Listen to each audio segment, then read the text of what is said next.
La RDC a la possibilité de devenir la Chine de l'Afrique. En termes de puissance démographique, c'est 100 millions d'habitants. En termes d'étendue territoriale, c'est 2 345 000 km².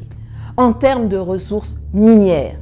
Mais au lieu d'être un colosse qui inspire le respect, qui propulse le développement, qui envoie des gens dans l'espace, c'est un géant aux pieds d'argile que ses petits voisins violentent au calme depuis des années et qui expédie ses enfants 6 pieds sous terre.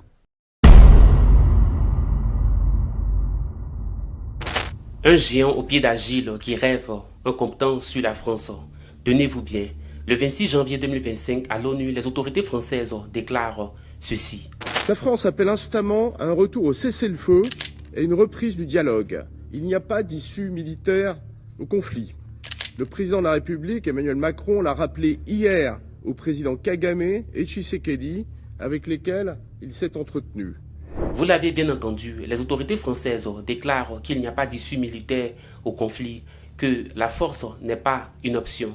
Mes chers amis, soyons réalistes et soyons lucides. Dans le monde dans lequel nous sommes, qui veut la paix prépare la guerre. Celui qui tolère la rébellion accepte qu'elle s'élargisse. N'allez pas croire qu'ils n'en ont pas conscience. Si les Français se permettent de parler ainsi, c'est bien parce que la France est le premier partenaire militaire de la RDC. Le président français l'a même rappelé en mars 2023 et il avait dit d'autres choses. Aucun pays d'Afrique n'est plus doté que le vôtre de richesses de toutes sortes et une capacité à saisir un destin d'exception. C'est pourquoi nous souhaitons bâtir un partenariat nouveau sur plusieurs axes. D'abord, vous aider à la pleine souveraineté sur le plan sécuritaire et militaire.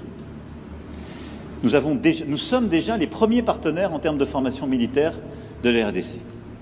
Nous souhaitons faire davantage parce que la condition pour qu'il y ait, dans la durée, la fin des pillages, la fin du risque de balkanisation que j'évoquais, c'est qu'il y ait le retour de l'État régalien et des conditions de cet État régalien partout sur le territoire.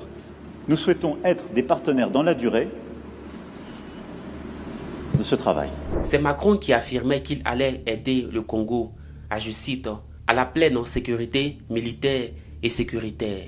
Ça, c'est le président français. Parlons du président congolais Félix Tshisekedi. En novembre 2023, sur un média français, il affirmait à son tour ceci. Le M23 a repris le terrain perdu, il menace à nouveau les localités, les villes de Saké et bien sûr de Goma. C'est donc un échec? Ils ne prendront pas Goma. Retenez-le, ils ne prendront pas Goma. Pourquoi? Parce que y aura une réplique de notre part. Il y a à peine 2 jours, Goma est tombé. Pertinemment, je ne cautionne pas tout ce qui est dit dans la vidéo qui va suivre, notamment quand il dit que la population applaudit. En direct de Goma, Madjengo Gouene, au-dessus de l'aéroport, niveau vision 2020, la M23 vient de faire son entrée dans la ville. La population est en train de les accueillir, vous le voyez avec leur matériel militaire, et la population qui est en train de chanter pour souhaiter la bienvenue au nouveau maître de la ville. C'est confirmé lundi 27 janvier 2025, il est 7h47, le M23 est maître de la ville de Goma. Que je cautionne ou pas, il va sans dire que Goma est tombé. Cela sous-entend que Félix Tshisekedi et son premier partenaire militaire, la France, ont échoué. Ils ont partagé le monde. Honneur! Gloire! Honneur! Dignité! Honneur! Pouvoir! Victoire! Ça va faire mal. Vive la révolution! Dans un post sur son compte Telegram, la grande sœur Nathalie Yambo écrit « On a vu, on voit l'état des armées africaines du précaré colonial français, 65 ans après avoir conclu des accords de défense, de coopération militaire avec la France. Risible. Même les Ukrainiens ont compris que la France ne peut ni vous apprendre, ni vous aider à gagner une guerre. Plus de 1700 ont déserté après une formation par l'armée française. Le Mali a repris Kidal après avoir dégagé l'armée française. Les pays de l'AES sont en train de devenir une puissance militaire africaine après avoir éjecté l'armée française et américaine.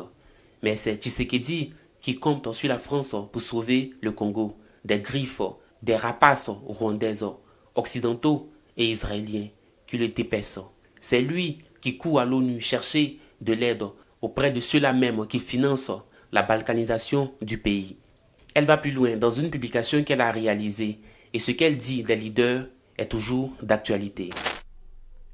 Mais ce qui me met en colère, c'est l'incapacité des leaders politiques de RDC à s'unir pour enfin donner à leur pays la place qui devrait être la sienne sur la scène continentale et mondiale et aux populations un quotidien de paix et de prospérité. Un peuple uni jamais ne sera vaincu. Le malheur du Congo ne vient pas de l'appétit que suscitent ses ressources minières à l'extérieur du pays. Le malheur du Congo, ce sont ses dirigeants. Les corrompus, les voleurs, les vendus, les traîtres à la patrie, les sans courage et les sans idées. Et chose étonnante, quoique récusé par Tshisekedi, le M23 s'est constitué en parti politique avec pour leader un Congolais. Devenu opposant, l'ancien président de la Commission électorale nationale indépendante de la RDC, Corneille Nangaa, est aujourd'hui à la tête de l'Alliance du fleuve Congo qui comprend le M23. C'est en décembre 2023 qu'il lance cette branche politique de la rébellion armée du M23. Aujourd'hui, on parle beaucoup du M23 parce que ce sont eux qui font l'actualité. Pourtant, il n'y a pas que le M23 au Congo. Il y a d'autres groupes armés, plus d'une centaine ont même été recensés. Et ils sont soutenus en sourdine par des voisins et par d'autres puissances. L'Est de la RDC, composé du Nord Kivu, du Sud Kivu, de l'Ituri et du Parc national des Virunga, est un territoire où des milices armées, financées par les États voisins, notamment le Burundi, l'Ouganda et le Rwanda, sèment la mort, la violence et la désolation pour s'approprier des richesses du sol et surtout du sous-sol. C'est ainsi qu'un pays comme le Rwanda peut se retrouver premier exportateur de coltan, alors que la grande majorité des réserves mondiales de ce minerai se trouve en RDC. Un peu comme le Burkina Faso s'était retrouvé grand exportateur de cacao au temps où la rébellion de Guillaume Soro avait coupé en deux la Côte d'Ivoire, premier pays producteur. Nous avons manifesté sur le terrain pour exiger le départ justement de l'ambassade américaine parce que l'État américain, l'État voyou américain soutient le Rwanda depuis 1994. D'ailleurs, les preuves historiques sont documentées dans le livre de Charles Nana et de Patrick Beko où l'on voit clairement comment à l'époque, en juillet 1994, le président Bill Clinton avait lancé l'opération Super Hope, cette opération qui consistait justement à armer justement l'armée rwandaise pour qu'elle puisse envahir notre pays depuis 1996. Et d'ailleurs, je vous rappelle ici qu'Owen French, qui est un journaliste ou un correspondant de New York Times, qui a bien précisé dans ses propos que l'armée rwandaise et l'armée ougandaise sont centrales dans la stratégie américaine parce qu'elles font le boulot que l'armée américaine ne fera pas sur le terrain. Pays riche, mais population pauvre, les leaders congolais doivent prendre leurs responsabilités et agir. Il est naturel qu'on soit convoité quand on a de nombreux atouts naturels. Il nous appartient de prendre les mesures nécessaires pour préserver ces atouts et les valoriser, afin que chaque Congolais puisse en bénéficier. Ce conflit ne date pas d'hier. Pensez-vous que les leaders congolais feront ce qu'il faut? Je suis curieux d'avoir vos avis. J'espère vous lire très prochainement. C'était Nanou.